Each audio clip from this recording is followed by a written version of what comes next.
If you're anything like me, movies made your childhood. Even now, I'll throw on some classic flicks and feel as though I'm returning to the good old days of my youth. At least, I used to, until I learned that many of these iconic favorites are actually kind of horrifying when you think about it. From the horrific fate of the Grinches to the murderous ambitions of Willy Wonka. Here are some unsettling movie theories that may well ruin your childhood.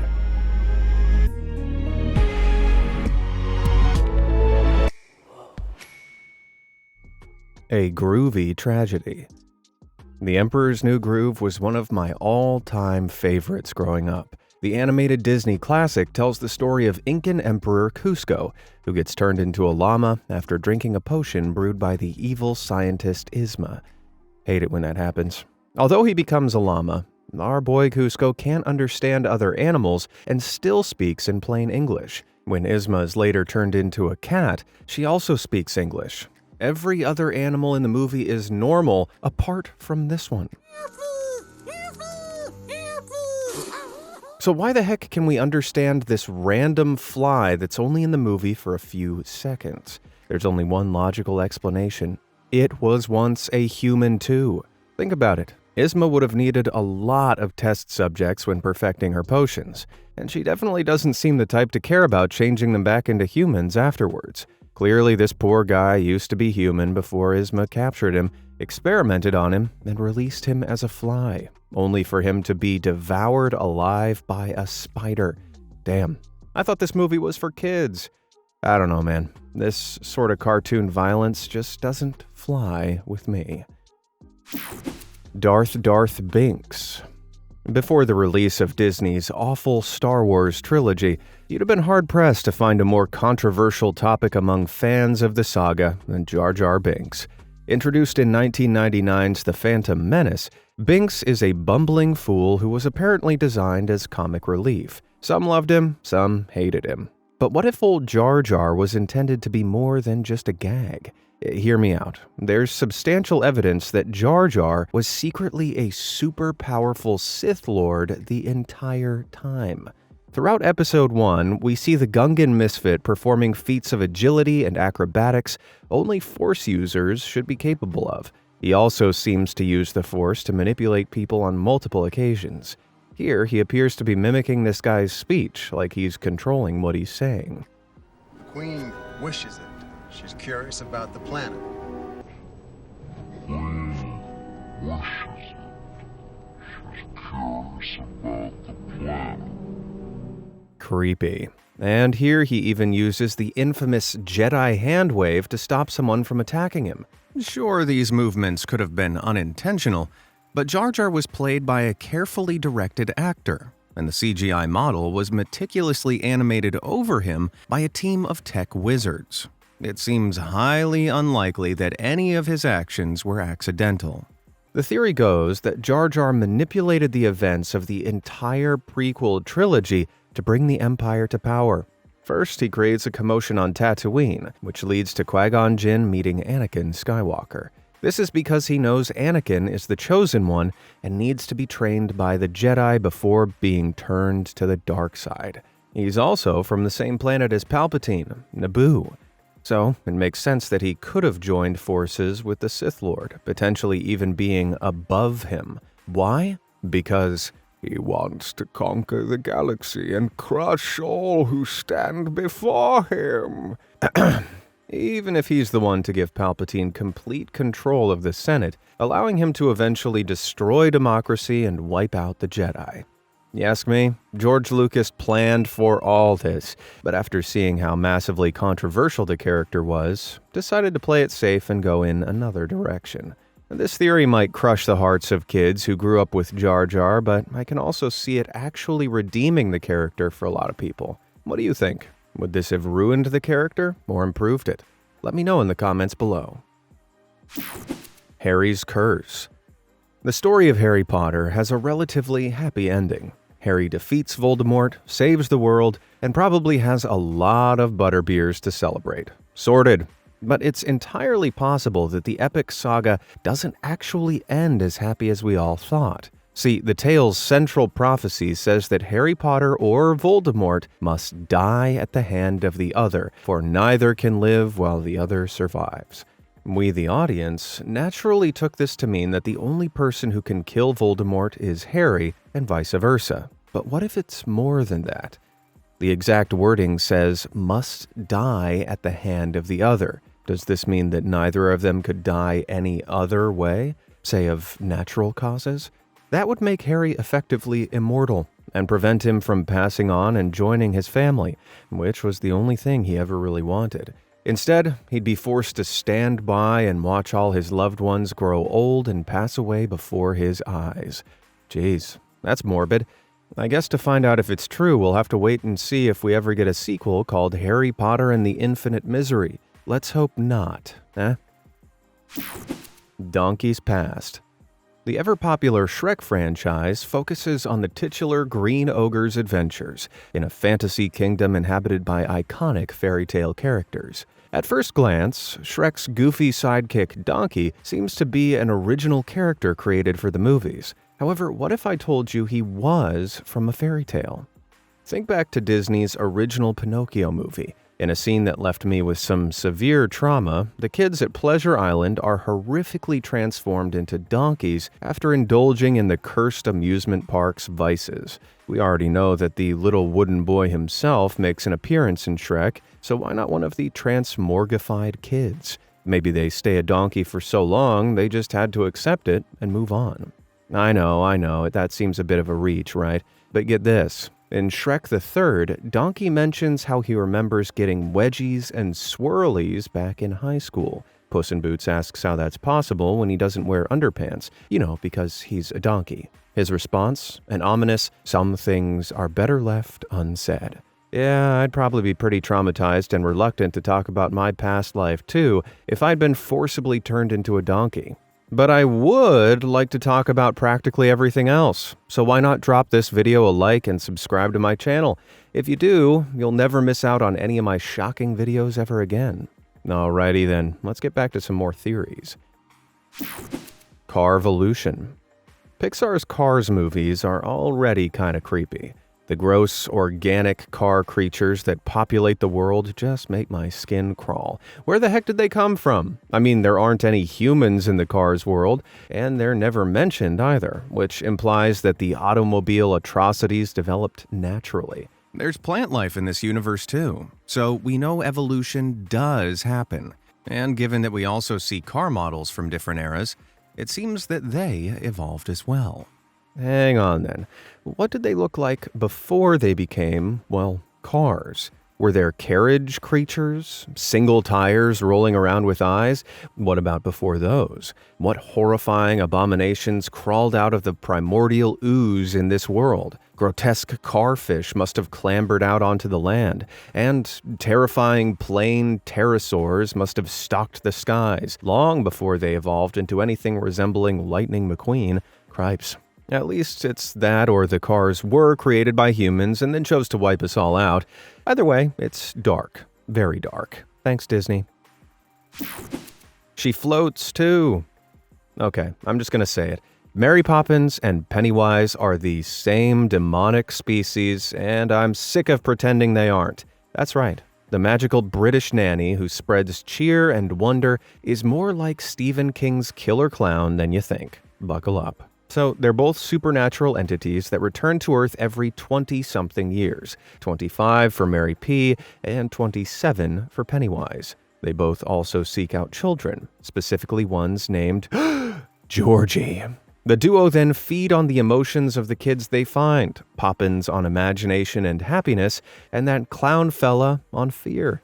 They even share a love for performance, incorporating singing and dancing as a central part of their hunt. Most damningly of all, though, they can both make people float. Float too, you'll float too. Pennywise makes his victims float in the sewers below the town, while Poppins makes people float with balloons. You know who else is often seen with balloons? Pennywise, specifically red balloons. At the end of Mary Poppins Returns, after she's made the rest of the cast float, guess what she's handed? A red balloon. She's told it must be hers, and with a mournful expression says, "Yes, I suppose it must. Either our favorite nanny is the same species as Pennywise, or she actually is him. Every 25 years, she feeds on joy as Mary, and every 27, she gobbles up fear as Pennywise. Whoa. I'll never see Mary Poppins the same way again. I think we could all use a little more than a spoonful of sugar to help this theory go down. We got a 2319.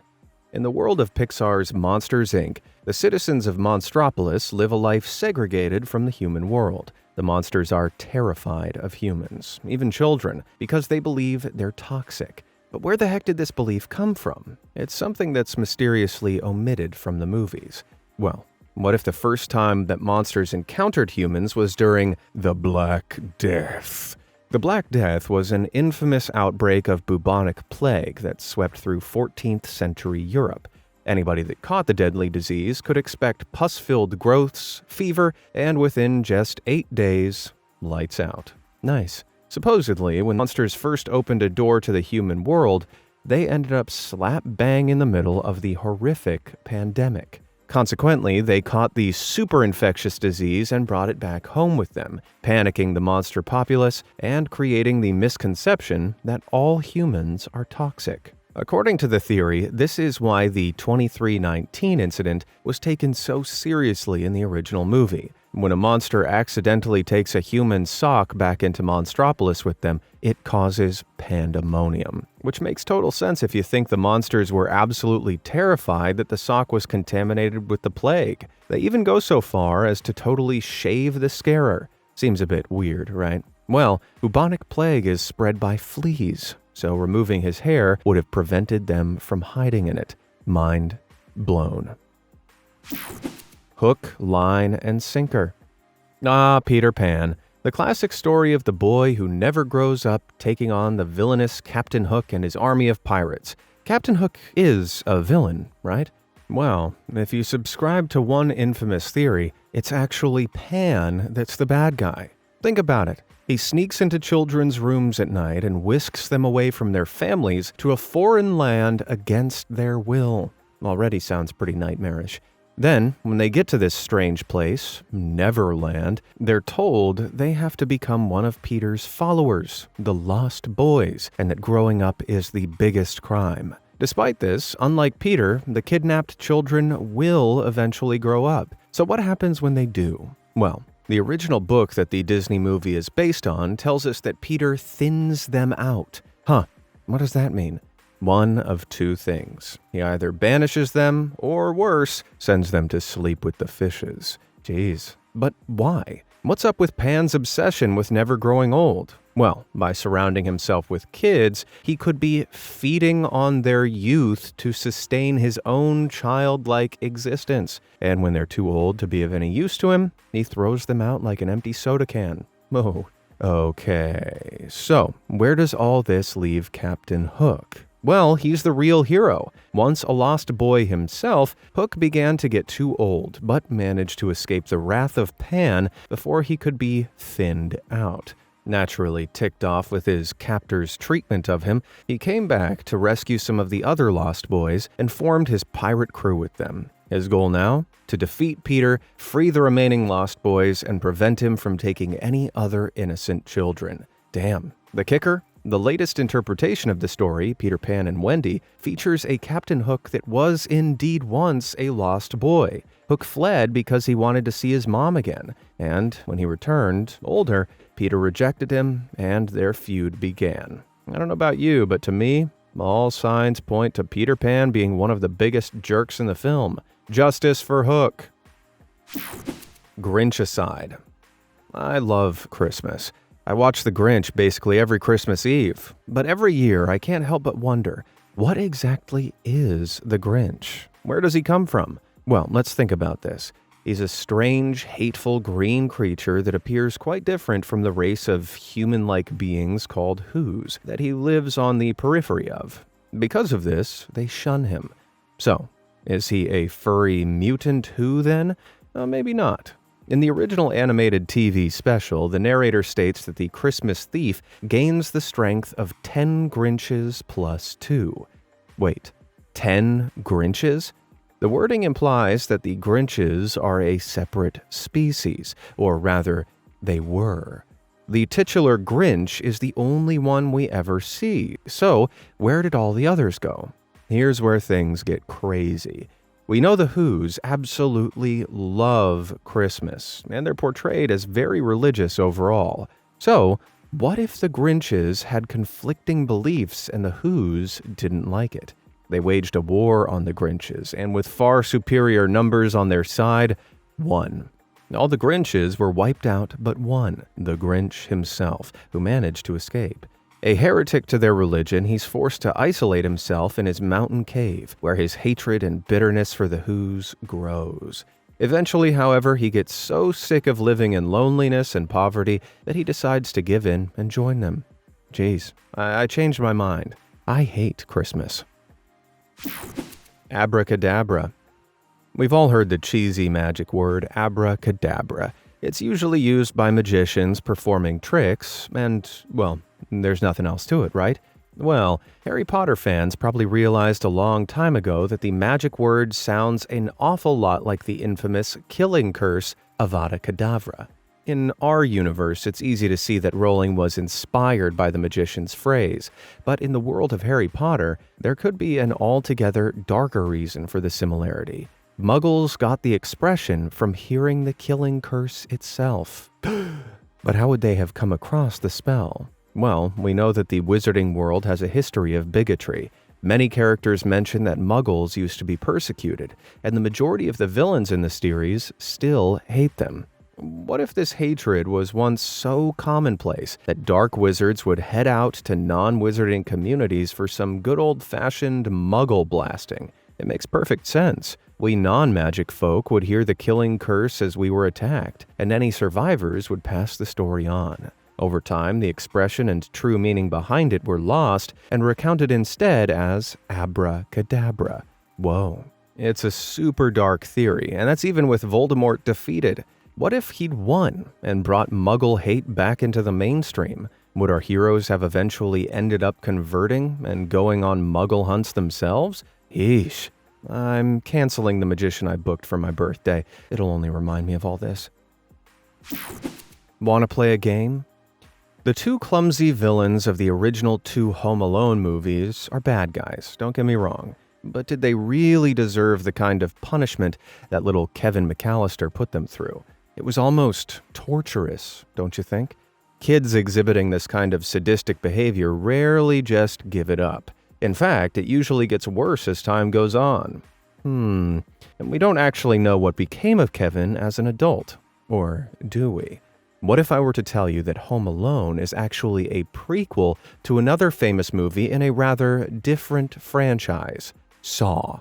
Yep, it's an origin story for the insidious killer John Kramer, aka Jigsaw.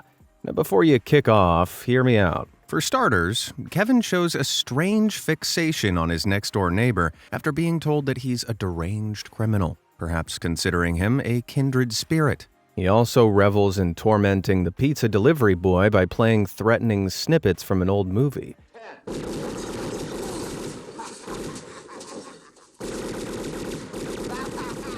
It's clear that making others scared brings him great pleasure.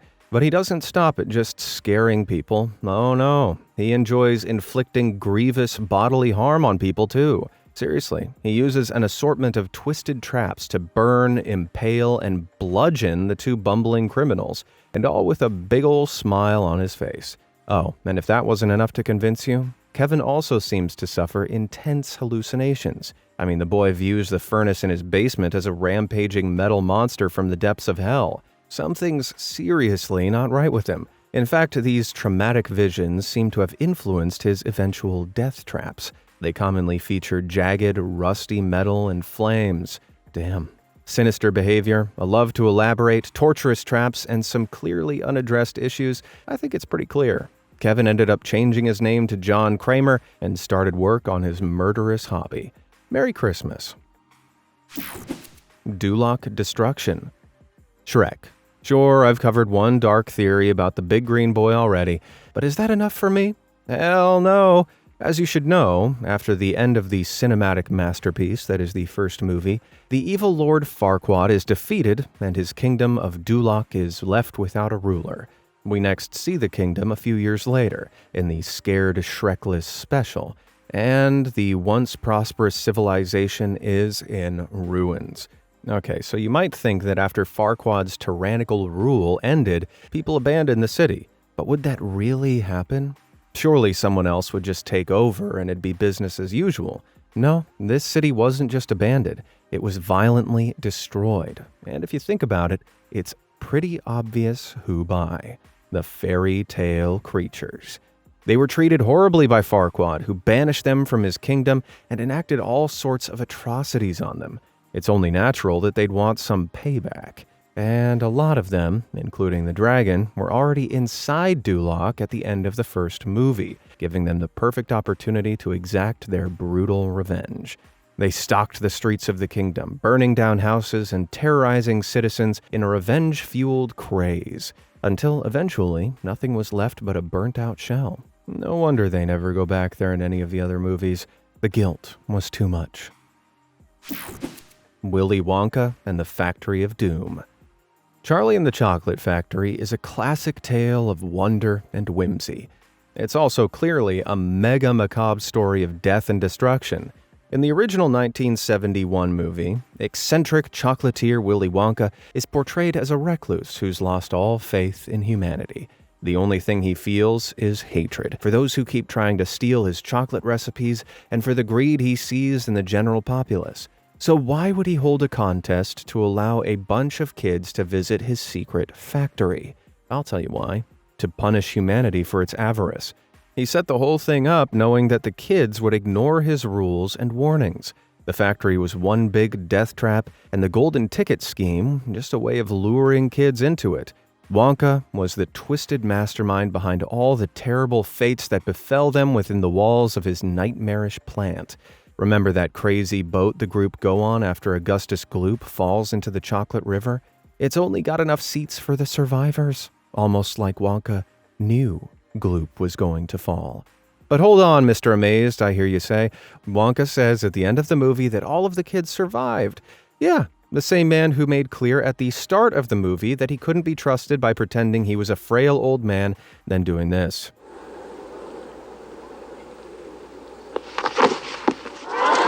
There's no way the children survived the horrific torments that this madman subjected them to. Heck, one of them is literally turned into a giant blueberry. Weird Willy probably intended to escape in the Great Glass Elevator after the carnage, but ended up so impressed with young Charlie's lack of greed that he took him under his wing. Wait, does that just mean he wants to make Charlie his evil young protege? It's almost enough to put me off candy forever. Almost. Well, I think I've ruined enough childhoods for one day. Which one of those dark theories blew your mind the most? And are there any others you know about? Let me know down in the comments below, and I'll see you in the next video. Thanks for watching.